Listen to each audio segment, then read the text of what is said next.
అది ఆయన తీడు గొంతులో పోతుంది. ఇంకేం చేయను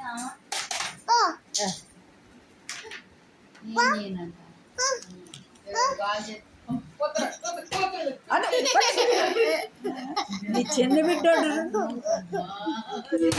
దాన్ని ఒక పోతుంది. ఇప్పుడు నన్ను వచ్చి పోతాడు మళ్ళీ.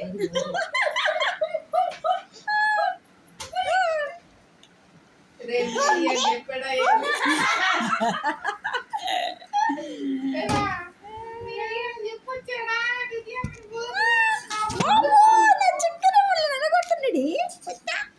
ఆడుకుంటున్నాడు.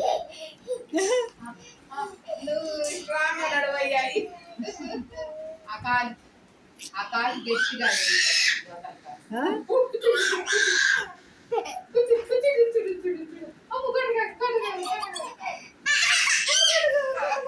వాళ్ళే నడుస్తారు. 10 రోజుల నుంచే కదా అక్క వాడిన